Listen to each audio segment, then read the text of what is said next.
Hey everyone, welcome to my channel. तो ये है ग्रेड 7 की हिंदी वाणी की बुक, जिसमें आज हम करेंगे चैप्टर नंबर 8 नीति भरे दोहे, जो कि कवि गिरधर जी ने दिए हैं।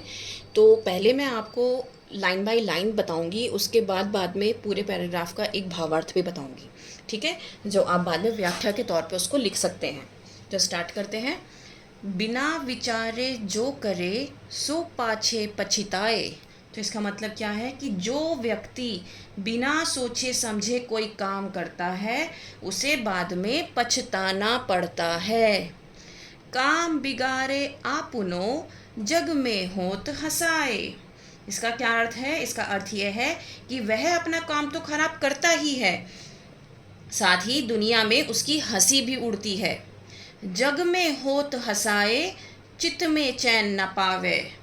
अब जब दुनिया हंसती है तो जाहिर है कि उसके मन को शांति नहीं मिलती है। खान पान सम्मान रांग रंग मन ही ना भावे। तो फिर उसे खाना पीना, सम्मान और मनोरंजन कुछ भी अच्छा नहीं लगता है। कह गिरधर कवि राय दुख कछु टरत ना टारे। इसका मतलब क्या है? तो कवि गिरधर कहते हैं कि तब दुख को चाहने पर भी दूर नहीं किया जा सकता। खटकत है जिय माही क्यों जो बिना विचारे। इसका मतलब क्या है कि यह बात उसके मन में हमेशा खटकती रहती है कि उसने बिना सोचे समझे ये काम क्यों किया था। समझ में आया? तो ये मैंने आपको एक एक लाइन का मीनिंग बताया। अब इसका भावार्थ क्या है? तो इस दोहे में कवि क्या कहना चाहते हैं कि हमें कोई भी काम करने से पहले अच्छी तरह सोच विचार कर लेना चाहिए। जो व्यक्ति ऐसा नहीं करता है उसे बाद में पछताना पड़ता है। वह अपना काम तो बिगाड़ ही लेता है, साथ ही साथ दुनिया में उसका मजाक भी बनता है। और इसका क्या नतीजा मिलता है? जब लोग उसका मजाक उड़ाते हैं तो उसका मन भी, उसकी जो मन की शांति होती है वो भी छिन जाती है। फिर उसे खाने पीने में, मनोरंजन में, मौज मस्ती में कोई भी सुख नहीं प्राप्त होता। कवि गिरधर कहते हैं कि ऐसा व्यक्ति अपने दुख से छुटकारा नहीं पा पाता और उसके मन में हमेशा यही टीस रहती है कि मैंने बिना सोचे समझे ये काम किया क्यों था, पहले मैंने सोचा क्यों नहीं था, पहले मैंने किसी के साथ डिस्कशन क्यों नहीं किया था। वही है ना, आपको कभी भी कोई भी काम करने से पहले हमेशा सोचना चाहिए, समझना चाहिए कि उसके कॉन्सिक्वेंसेस क्या हो सकते हैं, उसके पॉजिटिव एस्पेक्ट्स क्या होंगे, उसके नेगेटिव एस्पेक्ट्स क्या होंगे। बिना सोचे समझे कोई भी काम नहीं करना चाहिए। इसीलिए यहाँ पर कवि यही समझा रहा है इस दोहे में। नेक्स्ट है हमारा, बीती ताही बिसारी दे आगे की सुधि लेई। तो यहाँ पर कवि क्या कहना चाहता है कि जो बात बीत चुकी है उसे भूल जाओ और आगे की चिंता करो। मतलब जो जा चुका है, पास्ट के बारे में मत सोचो, अब आप फ्यूचर देखो, आप प्रेजेंट में रहो, है ना। जो बनी आवे सहज में ताही में चित देई। तो यहाँ पर क्या कह रहा है कवि? जो काम आसानी से हो सके उसी में मन लगाओ। ताही में चित देई बात जोई बनी आवे। उसी काम में मन लगाओ जिससे बात बन जाए। दुर्जन हंसे न कोई चित्त में खेद न पावे। इसका मतलब क्या है कि ताकि बुरे लोग तुम पर हंसे नहीं और तुम्हारे मन में कोई दुख ना हो। कह गिरिधर कविराए यह करूँ मन पर तीती। तो यहाँ पे कवि क्या कह रहा है कि कवि गिरधर कहते हैं कि अपने मन में यही विश्वास रखो। किस बात का विश्वास? कि तुम जो भी करो ऐसा काम करो जिससे लोग तुम पर हंसे नहीं। आगे को सुख समुझी होई बीती सो बीती। आगे के सुख के बारे में सोचो, जो हो गया, जो बीत गया उसे बीत जाने दो। अब इसका भावार्थ समझ लेते हैं। तो इस दोहे में कवि क्या कहना चाहता है? कवि समझा रहे हैं कि हमें बीते हुए समय की बुरी बातों को भूल जाना चाहिए। हमें अपने भविष्य को बेहतर बनाने के लिए हमें जितने प्रयास कर सकते हैं, हम उनको प्रयास को जारी रखना चाहिए और अपने फ्यूचर पर ध्यान देना चाहिए। और वही काम करना चाहिए जो हम आसानी से कर सकें, जिसका दुष्प्रभाव हमारी ज़िंदगी पर ना पड़े। ऐसा करने से ना तो बुरे लोग हम पर हंसेंगे और ना ही हमारे मन में कोई दुख होगा।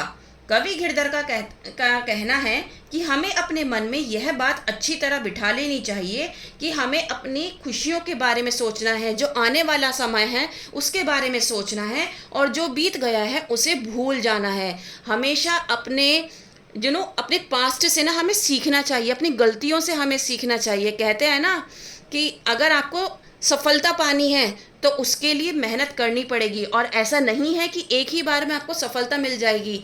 बहुत सारे फेलियर्स आएंगे, लेकिन उन फेलियर्स का मतलब ये नहीं है कि आप अपनी सक्सेस की जो आप सीढ़ी चढ़ रहे हो उससे पीछे हट जाओ। नहीं, उसका मतलब यह है कि आप अपने फेलियर से, हर एक फेलियर से कुछ नया सीखो, और जो आपने कर दी है गलती उसको भूल जाओ और आगे बढ़ो, और आप कुछ नया करो, कुछ एक इतिहास रचो। समझ में आया? अब है हमारा नेक्स्ट लास्ट पैराग्राफ। गुण के गाहक सहस नर, बिनु गुण लहै न कोय। तो अच्छे गुणों को पहचानने वाले हजारों लोग होते हैं, लेकिन बिना गुणों वाले व्यक्ति को कोई नहीं पूछता। अगर आपका स्वभाव अच्छा होगा, आपके अच्छे गुण होंगे, आप दूसरों के साथ बहुत अच्छे से बात करते होंगे, तो लोग भी आपके साथ मिलकर रहेंगे, अच्छे से बिहेव करेंगे। राइट? जैसे कागा कोकिला, सबद सुने सब कोय। जैसे कि कौवा और कोयल दोनों की आवाज़ सब सुनते हैं, लेकिन कौवे को कोई पसंद नहीं करता, कोयल को सब पसंद करते हैं। सबद सुने सब कोय, कोकिला सबे सुहावन।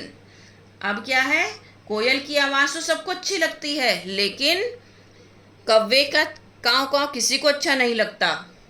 दो को यक रंग काग भय, सब अपावन। तो इसका मतलब क्या है कि दोनों का एक ही रंग है, काला ही है दोनों का रंग, फिर भी कोए की आवाज़ सबको बुरी लगती है और कोयल की आवाज़ सबको सुहानी लगती है। कह गिरधर कवि राय, सुनो है ठाकुर मन के।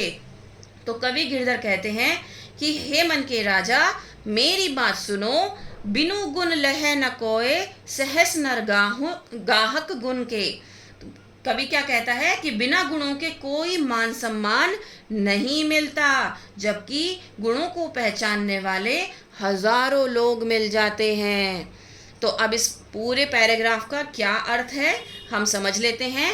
तो इस दोहे में कवि गुणों का महत्व समझा रहे हैं। वे कहते हैं कि इस दुनिया में गुणों को पहचानने वाले और उनका सम्मान करने वाले हजारों लोग होते हैं, लेकिन जिस व्यक्ति में कोई गुण नहीं होता उसे कोई नहीं पूछता। इसका उदाहरण देते हुए वे कहते हैं कि कोए और कोयल दोनों का रंग एक जैसा होता है, फिर भी कोयल अपनी मीठी आवाज़ के कारण सबको अच्छी लगती है, जबकि कोए की काँव काँव कर्कश आवाज़ किसी को पसंद नहीं आती। कवि गिरधर कहते हैं कि हमें अपने अंदर अच्छे गुणों को विकसित करना चाहिए, क्योंकि उन्हीं के कारण हमें समाज में सम्मान मिलता है।